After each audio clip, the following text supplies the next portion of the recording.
नमस्कार दोस्तों, BP news Bharat पर एक बार फिर से आप सबका स्वागत है। हमारे खास प्रोग्राम फेस टू फेस में आप सबका तहे दिल से स्वागत है और आज हमारे साथ खास मेहमान जुड़ रहे हैं।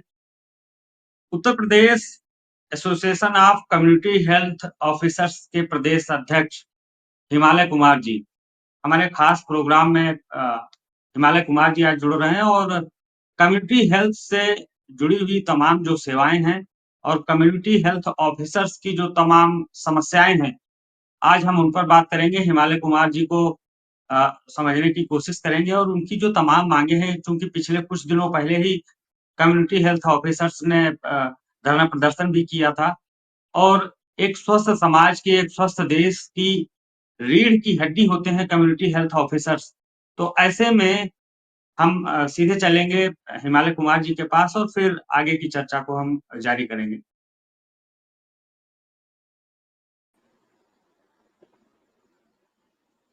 कुमार साहब नमस्कार, स्वागत है आपका हमारे कार्यक्रम फेस टू फेस में। बहुत बहुत धन्यवाद त्रिपाठी जी आपका। हिमालय जी कैसे देखते हैं, चूंकि आप कम्युनिटी हेल्थ ऑफिसर हैं और आपका एक बड़ा संगठन है, उत्तर प्रदेश 25 करोड़ आबादी वाला राज्य है। ऐसे में आप लोगों की जो भूमिका है वो सबसे महत्वपूर्ण है, चूंकि यहाँ पर ग्रामीण इलाका बहुत है। अब चूंकि आप लोगों को भी धरना प्रदर्शन करना पड़ रहा है, तो ऐसी स्थिति आखिर क्यों आई? क्या वजह है? चूंकि पिछले दिनों आप लोगों ने लखनऊ में धरना प्रदर्शन किया था, तो हम पहले पूरा मामला समझने की कोशिश करेंगे कि आखिर ऐसी स्थिति आई क्यों? मैं बता दूं आपको जानकारी के लिए थोड़ा सा सीएचओ जो है उसके बारे में थोड़ा सा आपको जानकारी दे देता हूं कि जो कम्युनिटी हेल्थ ऑफिसर है जो सीएचओ है वो स्वास्थ्य सेवा की बिल्कुल रीढ़ की हड्डी है। और ग्रामीण अंचल में जो दूर दराज गांव हैं उनमें जाके स्वास्थ्य सेवाएं प्रदान कर रहे हैं। और आम जनमानस तक माननीय प्रधानमंत्री जी की आयुष्मान भारत योजना के तहत सीएचओ की नियुक्ति की गई है।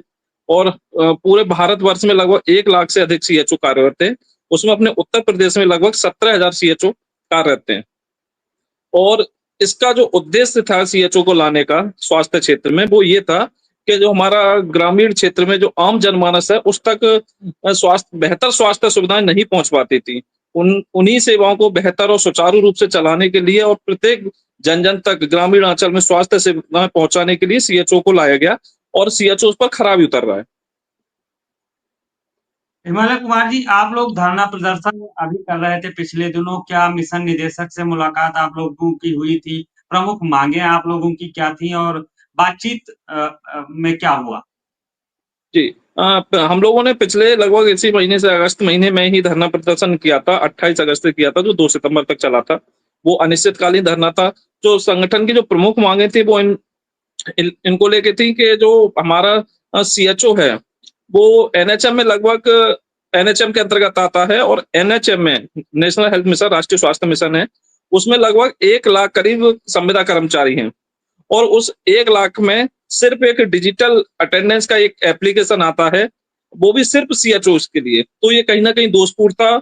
और उसके लिए फिर उसमें भी अपडेट वर्जन आ रहे थे, एआई वर्जन आ रहा था, तो उसको लेके सीएचओ ने स्ट्राइक की थी। और उसमें कहा गया था कि आप अपना पुराना वर्जन ही यूज करिएगा। तो और दूसरी चीज हम लोगों को कई सारी समस्याओं के लिए पहले भी माननीय स्वास्थ्य मंत्री से भी मुलाकात करके बताया गया था। मिशन निदेशक महोदया को भी बताया गया था कि सीएचओ का जो एक तो वेतन विसंगति है वो अन्य का सभी राज्यों में अलग अलग है, उसको दूर किया जाए। और एक ट्रांसफर की समस्या थी जो कि अभी म्यूचुअल ट्रांसफर के द्वारा थोड़ी बहुत राहत उसमें मिली है। और एक जो सबसे प्रमुख मुद्दा है सीएचओ का वो है नियमितीकरण का। क्योंकि जब केंद्र सरकार ने इस योजना को लागू किया था तो एक एबीएचडब्ल्यूसी गाइडलाइन आई थी। और उस समय 2017 में जब ये गाइडलाइन आई थी उस समय ही एक बड़ा संयोग ये है जो भी वर्तमान में संयोग है वही उस समय 2017 में था। उस समय भी माननीय जगत प्रकाश नड्डा जी ही केंद्रीय स्वास्थ्य मंत्री थे और अनुप्रिया पटेल जी केंद्रीय राज्य स्वास्थ्य मंत्री। तो और अभी वर्तमान समय में यही दोनों लोग स्वास्थ्य को देख रहे हैं केंद्र सरकार की तरफ से। तो वही चीज है कि इनकी तरफ से एबीएचडब्ल्यूसी गाइडलाइन आई थी और उसमें ये कहा गया था कि आफ्टर 6 ईयर कंप्लीट करने के बाद सीएचओ की जॉब में आपको as a regular employ adopt कर लिया जाएगा। और ये दिशा निर्देश कई बार केंद्र से राज्यों को भेजे भी गए। लेकिन उत्तर प्रदेश हमारा राज्य है जो पहले एक तो वेतन कम दे रहा है अन्य राज्यों की अपेक्षाकृत। और जो नियमितीकरण के लिए जो सुझाव आए हैं केंद्र सरकार की तरफ से अभी तक उस पर कोई अमल नहीं लाया गया है। बिल्कुल जो आपकी वेतन विसंगति की माँग है हिमालय जी उसमें दूसरे राज्यों और उत्तर प्रदेश में कितना अंतर है और आप लोगों की माँग क्या है? अब वेतन विसंगति का मुद्दा ये है कि जो मैं बता रहा था, जो एबीएचडब्ल्यूसी गाइडलाइन 2017 में जो आई थी, उसमें स्पष्ट रूप से लिखा गया था कि जो हमारा सीएचओस का वेतन रहेगा वो ₹25,000 बेसिक और ₹15,000 पीबीआई यानी कि परफॉर्मेंस बेस्ड इंसेंटिव, कुल मिला के ₹40,000 होता है। लेकिन सभी राज्यों के लिए दिशा निर्देश दिए गए थे, लेकिन सभी राज्यों ने अपने अलग अलग नोटिफिकेशन जारी किए, जिसमें उत्तर प्रदेश में जो सीएचओस की सैलरी स्टार्ट की गई थी वो 20,000 प्लस 15,000 से की गई थी। तो ₹5,000 की वेतन विसंगति, जबकि अन्य राज्य में मध्य प्रदेश हुआ, हरियाणा हुआ और आपका ये राजस्थान हुआ, उत्तराखंड हुआ, हिमाचल हुआ, इन सभी राज्यों में 25,000 प्लस 15,000 से स्टार्टिंग की गई थी। लेकिन उत्तर प्रदेश, जिसके मतलब कि स्वास्थ्य की दृष्टि से देखा जाए और आबादी की दृष्टि से देखा जाए, जबकि पूरे उत्तर प्रदेश को बजट भी सबसे ज़्यादा मिलता है और जनसंख्या भी सबसे ज़्यादा, उसके बाद भी हम वेतन सीएचओस का रखा गया था, वो बहुत ही कम रखा गया था, क्योंकि ₹5,000 की वेतन विसंगति से लोग अभी भी जूझ रहे हैं। बिल्कुल। हिमालय जी एक बड़ा जेन्युइन सा सवाल है कि पूर्वांचल में एक बड़ी बीमारी पहले फैला करती थी, इंसेफ्लाइटिस कहा जाता था। अब उस पर काफ़ी कंट्रोल पा लिया गया है और मुझे लगता है कि इस तरह की जो तमाम संक्रामक बीमारियाँ होती हैं, उनके प्रति लोगों को जागरूक करने या उनकी रोकथाम करने के लिए सीएचओ की भूमिका जो है वो बहुत महत्वपूर्ण होती है। तो आप लोग जब फील्ड में काम करते हैं, तो कितनी चुनौतियाँ आप लोगों के सामने होती हैं? थोड़ा-सा हम उस पर चर्चा करना जी, चाहेंगे कि आप बिल्कुल। बताएँ हमारे दर्शकों को और सरकार को। देखिए, सीएचओ मैंने आपको पहले ही बताया था कि जो सरकार का और माननीय प्रधानमंत्री जी का जो विज़न है वो ये है कि ग्रामीण क्षेत्र के प्रत्येक व्यक्ति तक बेहतर स्वास्थ्य सुविधाएँ पहुँच सकें। इसी वजह से आयुष्मान आरोग्य मंदिर, जिस पर सीएचओ की तैनाती है, उसकी स्थापना की गई। उसमें यही था कि सबसे ज़्यादा जो इसकी शुरुआत की गई थी, वो पहला मोटिव ये था कि जो लोग पहले क्या था, जो एनसीडी नॉन कम्युनिकेबल डिजीज़, जिसमें आपका बीपी हुआ, शुगर हुआ, इन सब चीज़ों को लोगों को गाँव के क्षेत्र में पता नहीं कर पाते थे क्या हुआ लोगों को, और अचानक ही साइलेंट डेथ हो जाती थी। और ये डेथ रेट काफ़ी ज़्यादा हो रही थी, तो सरकार ने फिर सीएचओज़ को नियुक्ति और सीएचओ से स्क्रीनिंग का काम कराया कि स्क्रीनिंग करिएगा आप ग्रामीण क्षेत्र में, और सीएचओ करते भी हैं कि जो भी आबादी है गाँव की जहाँ पे सीएचओ तैनात है, उस गाँव में, उस क्षेत्र में जितना भी 30 प्लस मतलब 30 प्लस एज के जितने भी व्यक्ति, उनकी साल में 1 बार स्क्रीनिंग ज़रूर होती है, जिसमें उसका बीपी, शुगर, ओरल कैंसर और अन्य सारी जाँचें उसकी की जाती हैं। और उसे, क्योंकि सीएचओ गाँव से बिल्कुल जुड़ा हुआ है, तो जो भी कोई भी बीमारी होती है, तो या कोई भी सीएचओ के प्रति ज़िम्मेदारी बनती है कि वो अपने क्षेत्र में जाए और कार्य करे। बिल्कुल।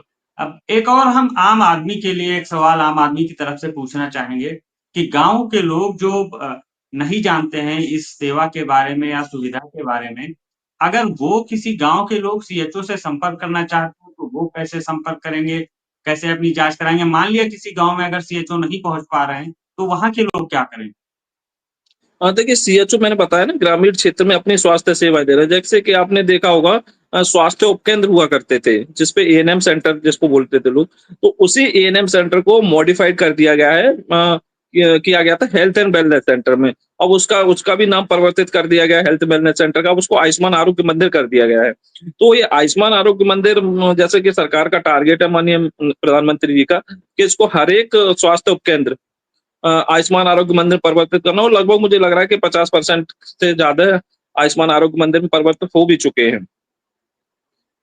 कुमार साहब अगर आप लोगों की माँगों पर सरकार संवेदनशील नहीं है, चाहे वो केंद्र सरकार की बात हो या फिर उत्तर प्रदेश सरकार की बात हो, अगर आप लोगों की माँगों की उपेक्षा होती है, तो इसका सीधा-सा असर स्वास्थ्य सेवाओं पर पड़ सकता है या समाज पर पड़ सकता है। ये कितना गंभीर विषय है इस पर क्या कहना चाहेंगे आप?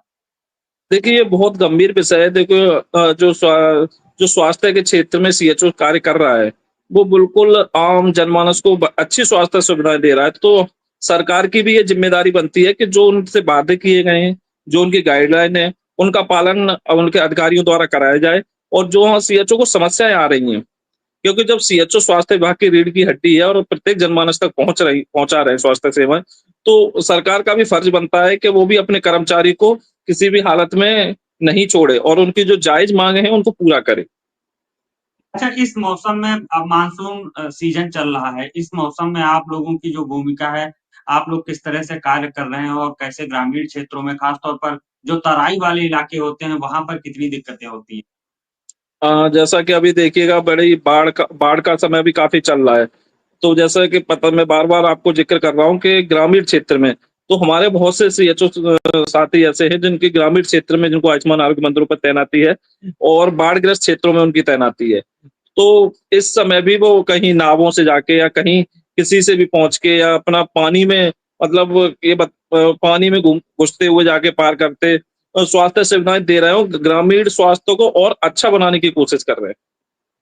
एज़ ए प्रदेश अध्यक्ष आप एसीएचओ यूपी के प्रदेश अध्यक्ष हैं।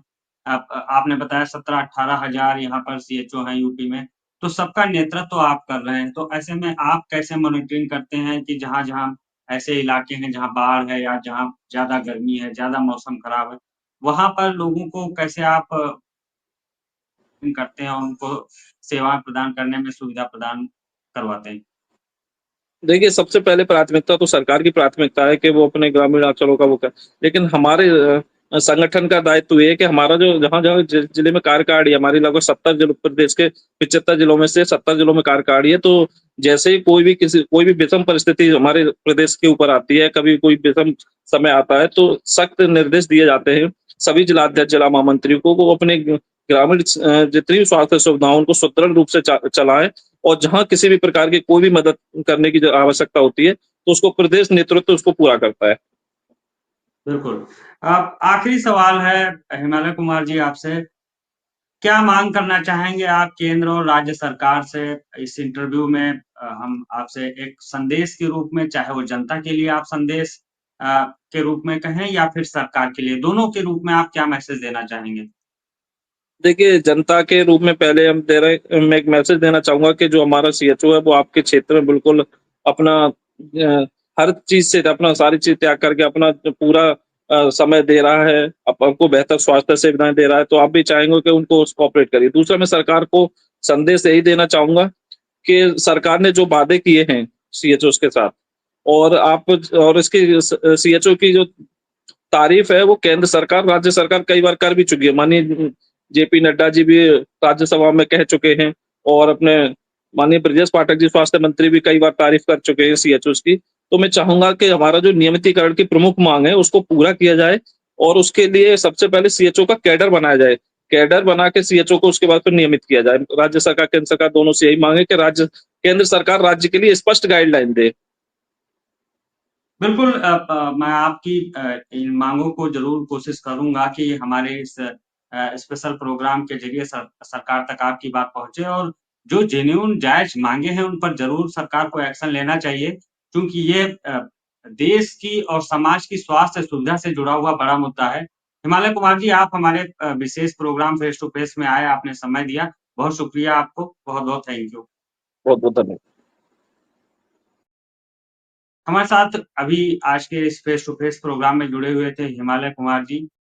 Association of community health officers के प्रदेश अध्यक्ष हैं, उत्तर प्रदेश के अध्यक्ष हैं हिमालय कुमार जी। उन्होंने तमाम सारे सवालों के जवाब दिए और उत्तर प्रदेश में किस तरह से, किन परिस्थितियों में, किन मुश्किलों में सीएचओ काम कर रहे हैं, ये बताया और इसके साथ ही दूसरे राज्यों की अपेक्षा उत्तर प्रदेश के जो सीएचओ हैं, उनके साथ किस तरह का भेदभाव हो रहा है या फिर जो उनकी जायज़ माँगे हैं, उन पर सरकार कैसे ढिलाई बरत रही है।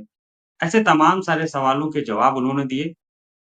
फिलहाल इस फेस टू फेस कार्यक्रम में इतना ही, अगले हफ्ते हम फिर किसी खास मेहमान के साथ आपसे रूबरू होंगे, तब तक के लिए दीजिए इजाज़त। नमस्कार।